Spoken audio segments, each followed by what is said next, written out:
O mundo inteiro passou por um processo de desinflação, gente.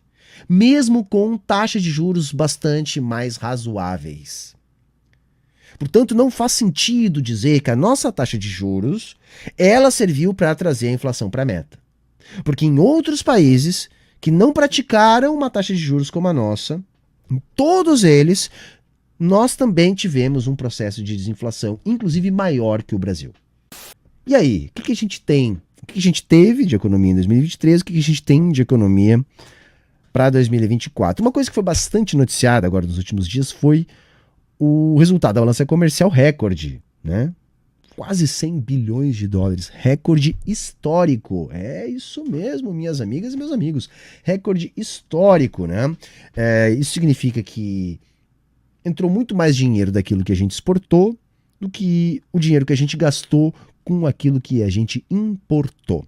Esse dado é bom, isso ajuda a baixar o preço do dólar, isso aí dá alguma segurança, né, para a nossa economia, mas também tem um indicador ruim oculto aí. Qual é? E isso foi pouco comentado. É a falência da nossa indústria, gente. Né? A fraqueza, né? A dificuldade de expansão da nossa indústria. Por quê? Porque quando a nossa indústria cresce, né, a gente importa mais. Porque a gente vai fazer importação de maquinário para a indústria.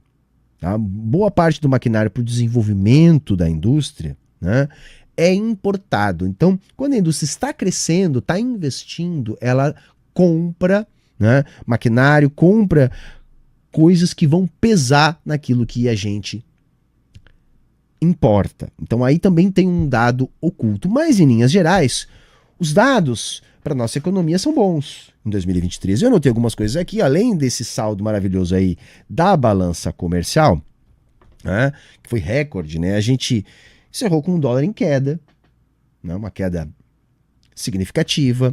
O desemprego é em torno de 7,5%, tá? Que é uma mínima desde 2014. Tá? Um resultado bom. A gente sabe que tem muito dado de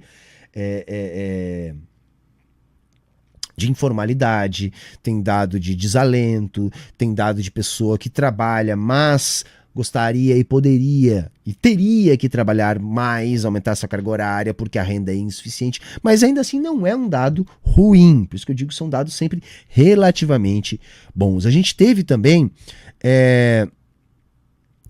uma situação onde o aumento do nível de emprego, né, para chegar nesse mais ou menos 7,5 aí, não houve com o aumento do emprego, ou seja, com a redução do desemprego, não houve uma aceleração dos preços de produção. E isso é uma prova, gente, tá, de que não havia inflação de demanda no Brasil. E aí que eu quero chamar a atenção para alguns pontos, tá, que eu acho que são significativos. Por exemplo, a direita gosta de dizer que a nossa taxa de juros, que foi a maior taxa de juros real do mundo, ou sempre figurou entre as maiores taxas de juros reais do mundo ao longo de 2023, e já começa 2024 do mesmo jeito, tá?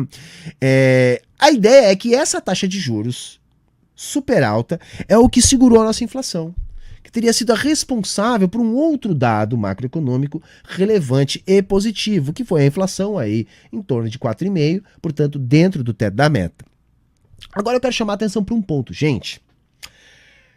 O Brasil, mesmo com uma das maiores taxas de juros do mundo, maior taxa de juro real do mundo, teve, tá, das principais economias do mundo, a menor taxa de desinflação. Percebe o que eu estou dizendo? O argumento da direita é o seguinte: olha, nós tivemos que sustentar uma taxa de juros que faz com que 80% das famílias estejam endividadas, que inclusive em alguns momentos pode ser inflacionária, porque o custo do crédito também é repassado, né, pelos agentes de mercado. Uma taxa de juros que depreciou fortemente o nosso crescimento. O Brasil podia estar crescendo 6%, gente. Francamente, sem maiores problemas. 6%, não fosse essa taxa de juros. Pois bem, essa taxa de juros que já começa 2024, dando mais ou menos 7 pontos de taxa de juros real, isso é um absurdo, tá? Essa taxa de juros, ela, a princípio, segundo o que a direita fala, ela existe e existiu ao longo de 2023 para reduzir a nossa inflação, que estava fora da meta e tinha que convergir para a meta. O mundo inteiro passou por um processo de desinflação, gente. Mesmo com taxas de juros bastante mais razoáveis. Portanto, não faz sentido dizer que a nossa taxa de juros, ela serviu para trazer a inflação para a meta. Porque em outros países que não praticaram uma taxa de juros como a nossa, em todos eles, nós também tivemos um processo de desinflação, inclusive maior que o Brasil. O Brasil teve, de todos os países das principais economias do mundo, o que tinha maiores juros e onde a inflação recuou menos. Porque a inflação, ela era produto da Covid, depois das guerras, das quebras das cadeias globais de comércio. Então, o mundo se desorganizou, isso elevou o preço das commodities, produzindo inflação. Houve uma reorganização, baixam os preços dos alimentos, não só dos alimentos, e o Brasil se coloca bem dentro dessa reorganização das cadeias mundiais de comércio. Então, não tem nada a ver, viu? Não tem nada a ver, mas essa é a desculpa. Agora, de fato, o resultado, tá, dessa taxa de juros absurda é 80% das famílias brasileiras endividadas. Além de um crescimento muito mais baixo, tá? Muito mais baixo do que a gente deveria. Lógico, né, gente? Isso desincentiva a produção. Tá? Absurdamente há um desincentivo da produção. O PIB vai fechar em torno de 3%, isso também é positivo, tá? E o Brasil volta a figurar aí com a economia no top 10. Atualmente somos a 9ª economia do mundo, com perspectiva ainda de melhorarmos isso. Tá? Mas eu venho dizendo que essa perspectiva é uma perspectiva relativamente boa, mas que foi sustentada a um déficit de 9% do PIB. Uma expansão do gasto público, né? Que era o tal rombo fiscal. E aí a galera gosta de divulgar isso na mídia de massa como uma economia que surpreendeu, saca? Porque eles vão dizer assim, olha, nós tínhamos péssimas previsões para a economia brasileira em 2023 e, no entanto, ela não surpreendeu. Não surpreendeu, não. Isso é produto da reorganização do mundo e do déficit público. Só que nós não vamos ter essa perspectiva para 2024. Temos algumas coisas boas em 2024? Talvez. Talvez. Mas eu acredito que vai depender muito mais do cenário internacional. Redução de juros dos Estados Unidos, né? Fim das pressões inflacionárias no mercado global.